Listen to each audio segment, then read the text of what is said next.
Lundi, le 6 mai, comment ça va? Le 5 a bien été, j'ai survécu. Le 5 fait le mois. Ça a bien été, merci. Je vais vous parler le succès de la télé. Hein?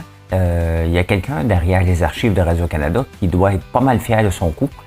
Parler de ça, les non-domiciliaires en Angleterre, la même chose qui se passe avec les gains en capital. Qu'est-ce qui se passe en Angleterre? On n'est pas le seul pays qui fait des affaires bizarres. Fisker en faillite ou presque. Qu'est-ce que ça veut dire quand tu achètes un auto? Il n'y a plus de manufacturier pour faire les pièces. Hein?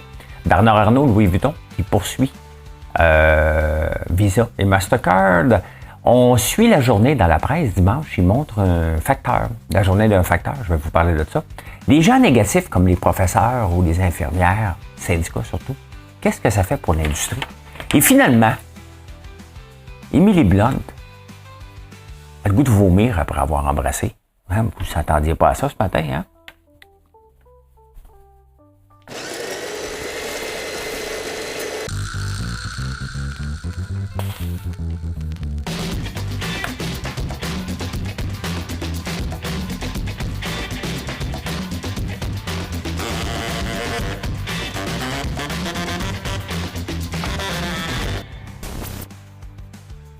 Et dans quel pays il y a le plus d'hommes chauves? Je vais vous parler de ça. Et des actrices porno. Ouais, toutes sortes d'affaires. Hey, j'ai encore manqué. Hey. Il y a des choses que je suis vraiment pas pire. Puis il y a d'autres choses, je suis pathétique. Comme le Kentucky Derby, je le manque à chaque année. Je le manque pas parce que j'oublie. C'est que je saute la journée. Je pense tout le temps que c'est le dimanche. C'est le samedi. Fait que j'ai regardé la finale au photo finish, je l'ai manqué. Ben, j'aurais pas eu le temps, je travaillais dans le bois samedi de toute façon, en train de désentailler, en train de nettoyer ma fournaise, en train de faire de l'huile. C'est des gros samedis à la campagne. Parce que le restant de la semaine, je suis pas un agriculteur, je suis un faux agriculteur, je m'occupe de faire des ventes. La fin de semaine, ben, je suis dans le bois. Hein. C'est comme ça, fait que je l'ai manqué. Pas grave. J'aurais juste passé 3 heures à regarder des chapeaux et dire un jour je vais y aller puis je vais trouver ça plate si j'y vais un jour. C'est comme ça. Le succès de la télé. Hey, la personne derrière les archives de Radio-Canada a frappé tout un coup de circuit. Hein? Probablement sans le savoir, mais on peut voir que quel est le futur de la télévision? Comment ils doivent s'organiser pour avoir du succès? Ben, c'est l'utilisation des réseaux sociaux. Là, il va falloir qu'ils fassent attention de ne pas à un moment donné devenir comme les journaux on fait avec Facebook et Meta. Donc, maintenant, ils ne peuvent plus avoir accès aux plateformes. Sur TikTok, ils peuvent. Je ne sais pas s'ils ont mis les archives de Radio-Canada sur les autres plateformes, mais ça cartonne sur X. C'est quand même assez spécial parce que le gouvernement fédéral, tu ne peux pas utiliser la plateforme TikTok. Et pourtant, les Radio-Canada, eux autres, les archives le peuvent. Ben, écoute, tant mieux. Faut être sur une autre planète si on n'a pas entendu Normand Marino, hein? Rouler CR avec tous les joueurs de hockey. Ça fait le tour. Joël Legendre à la soirée canadienne. Puis en sort, c'est le fun. Il va y avoir d'autres succès. Mais l'utilisation des réseaux sociaux peut faire exploser n'importe quel brand si on est brand. Bon, vivons avec. Je l'ai dit le mot anglais. Mais c'est ça. Il faut savoir l'utiliser et la télévision va devoir le faire en offrant des choses différentes. Donc, c'est le fun. Bravo à la personne des archives de Radio-Canada. Mais c'est quand même spécial que on voit ça sur TikTok et les employés de l'État ne peuvent pas utiliser TikTok en théorie. Mais c'est une parapublique. Donc, voilà. Hein. Non-domiciliaire tax in UK, en Angleterre. Je vous en parle. Pourquoi? Parce que je fouillais les nouvelles, parce que Valérie Plante a félicité son homologue qui vient de rentrer pour la 3e fois, qui vient de gagner les élections pour le 3e mandat à Londres. Et c'est un musulman. Et ça n'a pas passé sur X que Valérie Plante le félicite parce qu'elle dit c'est la ville de l'avenir, puis tout est beau, puis tout est bien. Et il y a beaucoup de désordre dans la ville de Londres. Donc, ça n'a pas passé. Donc là, en fouillant un peu les nouvelles, je suis tombé sur une nouvelle sur le gain en capital et les taxes qu'on a ici, qu'on vient d'avoir, Et les gens se posent, est-ce que je devrais vendre avant le 25 juin? Bien, le 6 avril 2025, donc dans un an, les domiciliés non permanents en Angleterre, qui sont souvent les plus riches. Je donne un exemple. Un gars qui venait d'un autre pays, mais je ne sais pas lequel, je me souviens pas grave. Sa fille est allée étudier à Londres, fait que tiens, moi la suivre, il est riche, il s'est acheté un appartement là-bas de 2 millions de pounds, donc à peu près 3 millions canadiens. Vous pouvez voir 3-4 millions canadiens, donc vous pouvez voir comment il est riche. Il n'est pas riche, il est riche. C'est comme ça. Là, fait que là, il habite à Londres. Il habite avec sa fille, il est là, il habite à Londres. Il ne paye pas ses taxes. À Londres, il est non domicilié. Hein? Il est résident, mais non domicilié. C'est connu, puis c'est accepté. Les grands passants de Londres ont dit, ouais, ces gens-là ont du cash, puis ont des placements à l'étranger, mais ils habitent à temps plein sur notre territoire, donc on va changer la règle maintenant.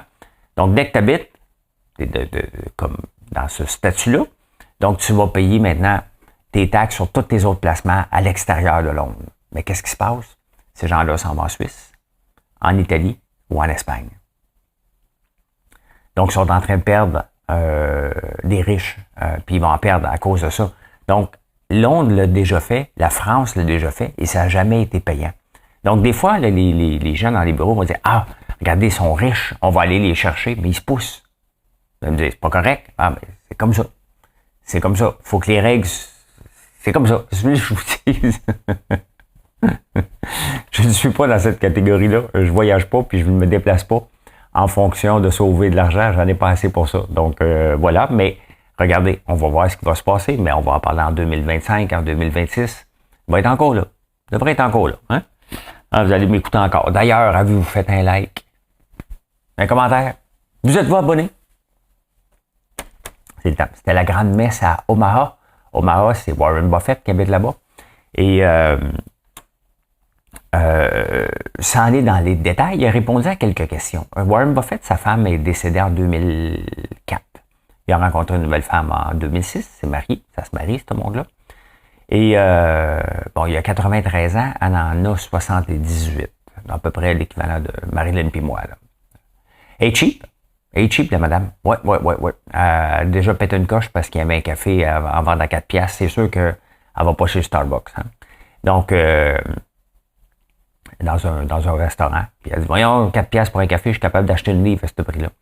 Bon, techniquement, Warren Buffett, 93 ans, il y en a pour combien de temps encore? Lui, il revise son testament tous les 3 ans.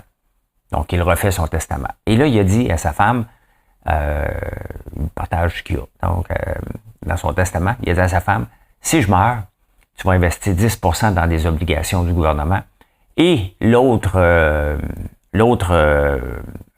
90% de ce qu'il y a, il vaut quand même quelques milliards, hein? Tu vas le placer dans un fonds indiciel S&P 500. Exactement ce que je vous dis.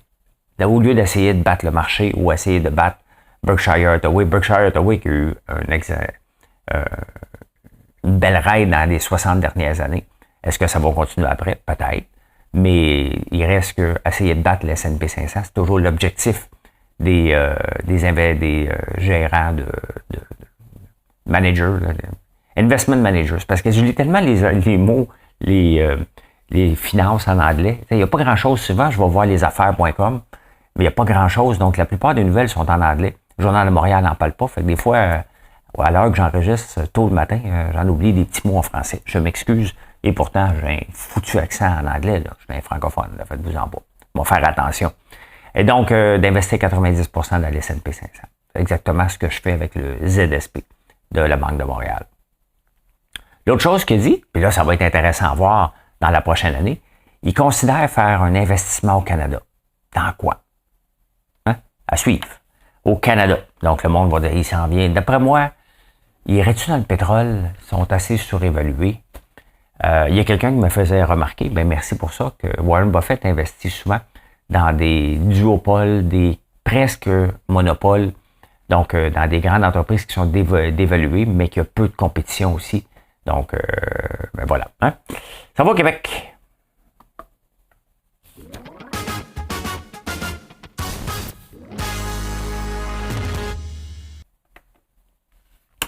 Dans la presse, ils font une journée avec un facteur, donc ils vont le suivre pendant une journée. Et il y a des choses qui clochent dans cet article-là. Ils disent qu'ils marchent 30 km par jour, c'est 40 000 pas. C'est énorme. En plus de distribuer, ils marchent 5 km à l'heure. Donc, il faut qu'il arrête à un paquet d'endroits. Il faut qu'il ramasse son stock, qu'il arrête à son auto. Il fait 5 km heure. Il tombe en overtime à partir de 2h30. Il y a des affaires qui marchent pas. Il me semble que c'est beaucoup. 40 000 pas par jour, là, c'est énorme. C'est sûr qu'ils marchent beaucoup, les facteurs. Là. C'est leur job de marcher. Mais là, ils en font plus parce que maintenant, ils distribuent le journal. Hein. Publisac a été barré par la Ville de Montréal, mais Post Canada n'est pas barré, puis ils ne rentrent pas sous les mêmes règles que les autres distributeurs. Là, les gens dans l'article disent, ben, Publisac a perdu sa job, il y a une trentaine de camelots qui ont perdu le job aussi, probablement au salaire minimum, sûrement. Un facteur gagne 30$ de l'heure, donc c'est 58 000$ par année. Et il y a un bonus d'une scène d'à peu près 2 cents par circulaire qu'il distribue, en plus. Donc, ils doivent s'en tirer à 75. Rajoute ça l'overtime à partir de 2h30 pour terminer la journée. Donc, ils se ramassent avec probablement un salaire de 70-80 à peu près. Comment ils font pour monter en overtime? Et comment se fait-il que le courrier diminue de 60% et il se ramasse en overtime? C'est ça, Post Canada. Moi, ce que je retiens de ça, c'est que j'ai de la misère à comprendre comment tu peux faire 5 km en arrêtant toutes les portes. Il faut être rechargé régulièrement. Le 5 km/h me dérange un peu parce qu'essayer de marcher 5 km/h, vous allez voir, vous allez courir. Ben, je le vois, mon facteur, il pédale, il roule. Il est en forme très sympathique. Mais moi, il demandé combien de pas qu'il fait par jour ou de kilomètres. Je le rencontre presque à tous les jours. Donc, je vais lui demander. Mais intéressant. C'est des personnes super gentilles. Donc, voilà. Mais quand même, le courrier diminue. Post Canada perd beaucoup d'argent. Et c'est sûr que livrer, j'enlève rien au facteur. Croyez-moi, là, il reste que 60-70 000 par année. Vous êtes bien payé. C'est sûr que tu dois être en forme. Sinon, tu vas te mettre en forme en tabarnouche, là. Mais voilà. Hein? Je suis tombé sur un article intéressant. Pas venant d'ici, venant d'un autre pays, qui disait, ben écoutez, là, les professeurs, là, arrêtez de chialer, vous nuisez à l'embauche. Ça vient d'un des ministres de l'Éducation. Et puis, il a raison. Hein? Bernard Drinville devrait dire la même chose, puis Christian Dubé aussi. Mais c'est surtout au syndicat.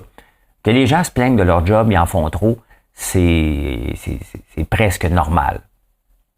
Il n'y a jamais personne. On va juste entendre les gens quand ils ont l'impression d'en faire trop versus les gens qui en font moins.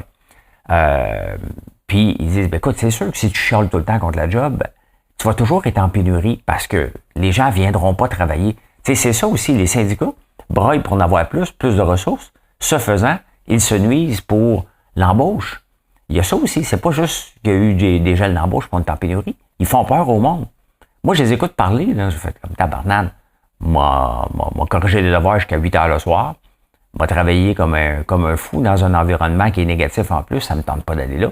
Donc, intéressant. Ce serait le fun une fois de temps en temps que les ministres mettent leur pied à terre ici aussi puis disent « Hey, arrêtez donc de chialer. » Parce que Geneviève Guilbeault, qu'on l'aime ou qu'on ne l'aime pas, moi, je l'aime bien.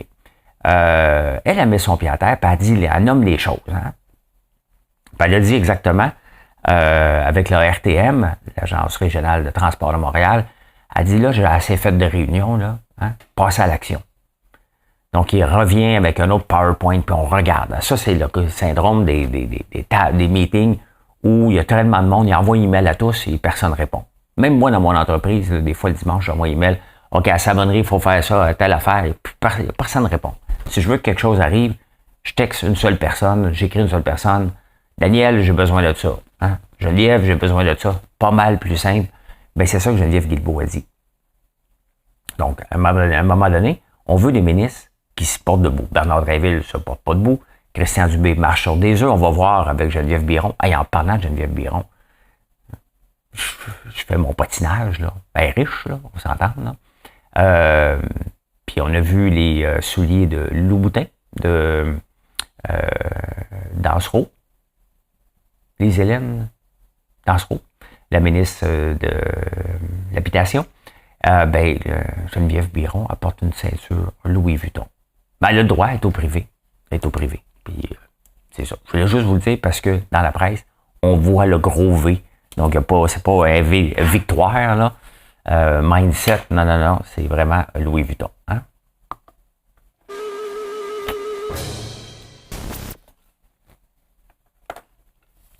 Et je vous amène Viens un nouveau jour. Êtes-vous tenté d'entendre cette chanson-là? Je la chante plusieurs fois. Hein? Regardez, pendant que je suis là, voici la femme de Warren Buffett.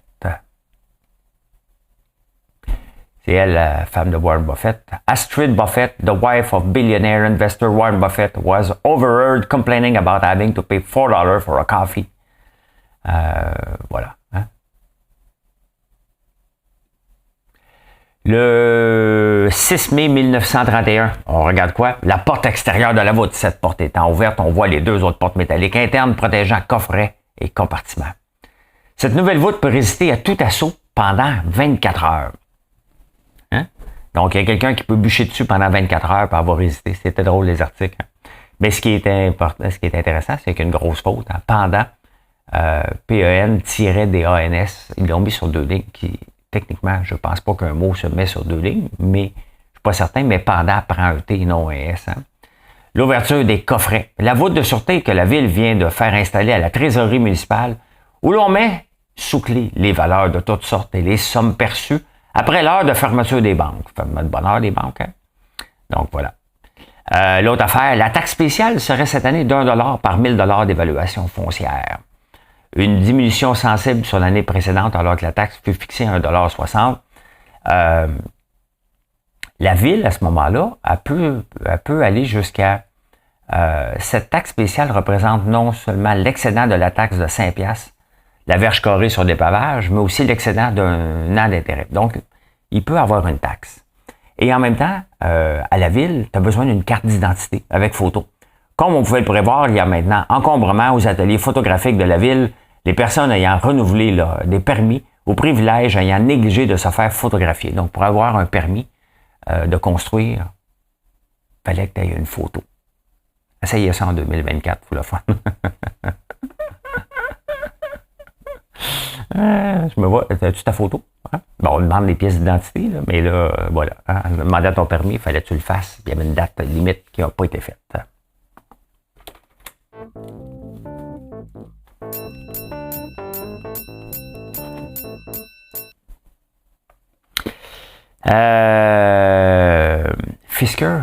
Fisker en faillite. Ça fait 2 fois qu'ils font faillite. Hein? Et il y avait des modèles intéressants. Mais qu'est-ce qui arrive? Et c'est pour ça que c'est difficile pour les petits joueurs, même comme Lyon. Hein? Les petits joueurs qui arrivent dans un marché de grands où la confiance fait foi de tout. Si vous achetez une auto, tu vas acheter un Ford. Est-ce que tu penses vraiment que Ford va disparaître demain matin pour les pièces? Non. Si tu vas acheter un autobus de Lyon électrique, est-ce que ça fait partie de ton inquiétude potentielle? Ben oui. Hein? Les grands de ce monde, ils disent, ouais, ils sont dessus, ça va pas, ils vont regarder l'action à bourse, ils vont regarder qui cherche du financement, ça ira pas bien. Fisker, qui valait déjà 12 milliards à la bourse, ou plus rien maintenant, pas encore officiellement en faillite, mais il a envoyé un email à tous. On n'offre plus de service à partir du 4 mai. Donc, on est le 6 mai, à partir de vendredi dernier. Terminé le service. Appelez-nous plus. Cherchez pas de pièces. On n'en a pas pour vous autres. Merci. Donc, c'est évident. Il a essayé de se faire acheter, mais il n'y a personne qui s'est présenté. Puis pourquoi quelqu'un se présenterait pour acheter un marché? Le dommage est fait avec la ligne Fisker. Et c'est exactement ce qui est arrivé aussi avec Bombardier avant qu'il y ait l'Airbus 220. Ils n'en vendaient pas. Ils ont été obligés de le donner parce que les gens avaient peur. Quand le marché voit qu'une compagnie a besoin énormément de fonds pour survivre et qu'à toutes les fois, le gouvernement vient en pomper, puis ils ne vendent pas plus, le monde regarde. Le monde sont des moutons. Hein? Donc, ils vont suivre où c'est hot. Si personne n'achetait des C-Series, puis c'était exactement, le carnet de commande ne se remplissait pas avant qu'Airbus mette la main dessus, on a confiance à Airbus. On sait qu'Airbus va être là. Est-ce que Bombardier avec la C-Series qui n'en vendent pas, On avait peur que ce soit pas là. Les acheteurs, oui, définitivement. Ben, c'est ça qui arrive à Fisker. C'est ça qui arrive à un paquet d'autres petits joueurs qui essayent de prendre leur place. BYD puis les grands joueurs chinois sont pleins aux as. Hein? Donc, eux autres, ils n'ont pas cette inquiétude-là. Tu veux faire affaire. Et quand je me suis lancé en affaires dans le centre d'appel, puis après 3 ans qu'on a commencé à avoir des plus gros contrats, quand on a eu Bell, ben, il était hésitant. Et pourtant, on avait déjà presque 1500 agents dans ce temps-là, mais pour eux autres, on était petits. Il avait peur qu'on ne reste pas dans le temps. Donc, il avait peur de nous donner un contrat puis qu'on disparaisse, puis avec pas avec les agents, là, mais qu'on fasse faillite ou qu'on n'ait pas les reins financiers pour les suivre. Donc, ça fait partie des inquiétudes et c'est exactement ce qui se passe à petite échelle puis à grande échelle dans le cas de Lyon, parce qu'ils vendent à des entreprises ou à des gouvernements dans le cas des autobus.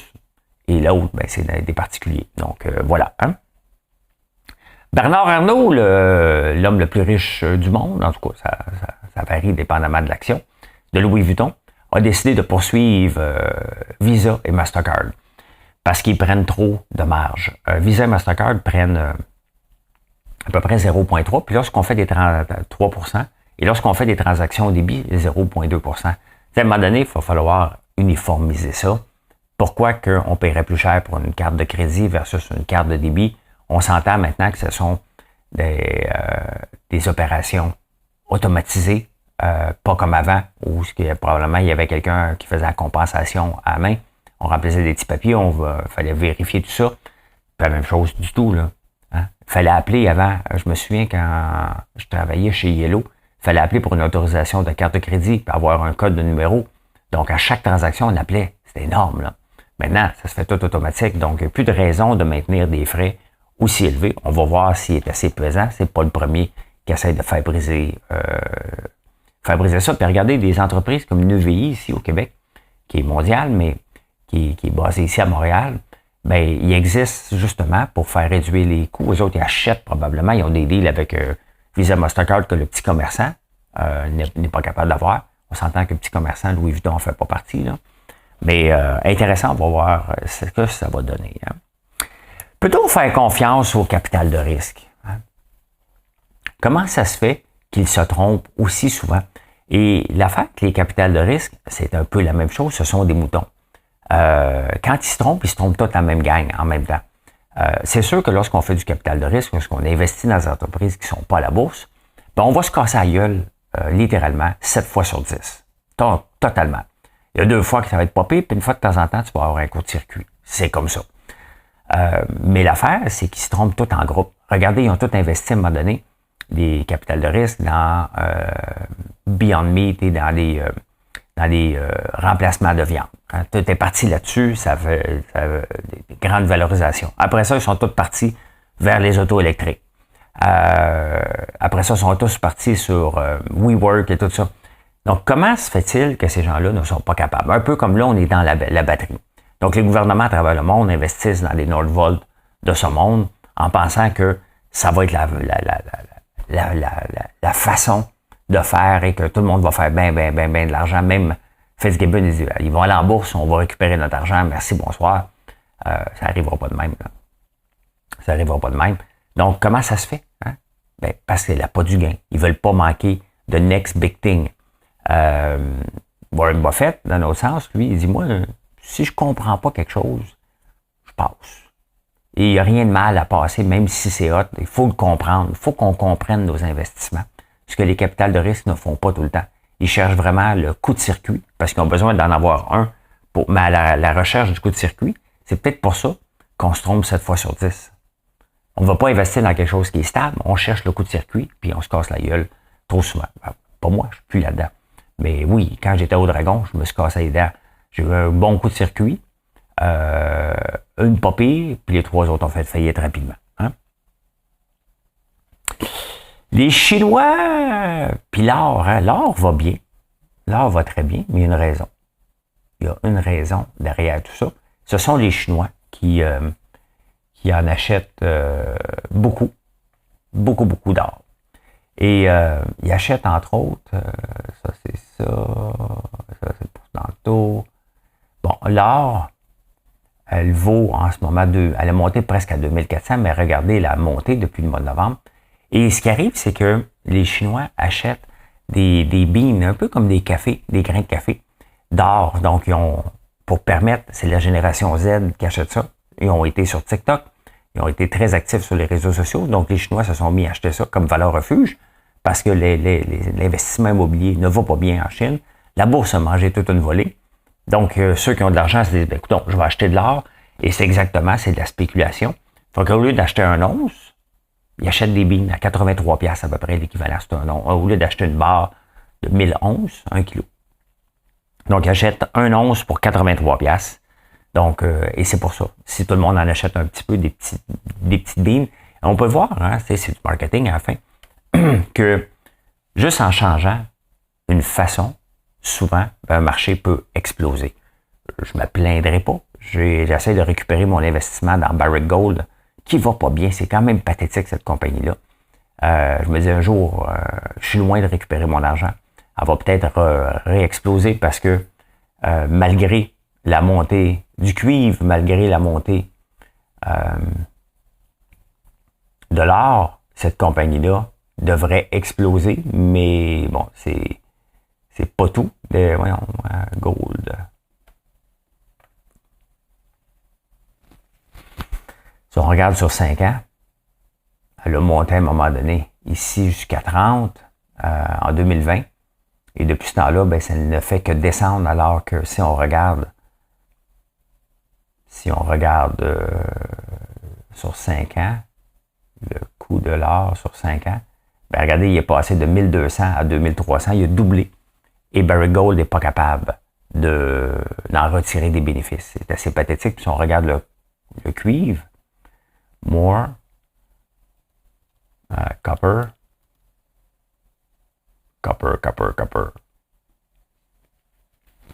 Si on regarde sur 5 ans, ben sur 5 ans, ça a pas tout à fait doublé, mais quand même. Hein? Donc, deux spots où ils sont très, très forts et ils ne sont pas capables d'en bénéficier. L'action, si la compagnie était bien gérée, elle devrait valoir au moins le triple actuellement. Mais non, c'est pas le cas. Donc, des fois, c'est pour ça que c'est mieux d'investir dans des indices. Encore, si on veut investir dans l'or, on peut investir dans des indices, des fonds indiciels basés sur l'or. D'après moi, ça doit être pas mal plus payant. Je vais en trouver un pour demain. Moi, vous trouvez ça pour demain.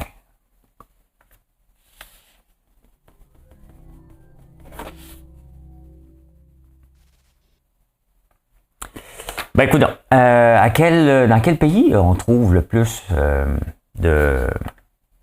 d'actrices porno? Sur X, je suis World of Statistics. Tous les jours, j'en ai, puis j'en lis pas trop. Ben, c'est en Tchécoslovaquie. 86,19 par million. Donc, 86 acteurs porno par million d'habitants. Il y en a plus au Japon qu'au Canada, imaginez-vous. Bon, on a quand même Pornhub au Canada. Il y en a 10 au Canada, de 27. En Hongrie, quand même beaucoup. Hein? Certainement beaucoup d'exploitation. Corée du Sud, 0,52. Wow.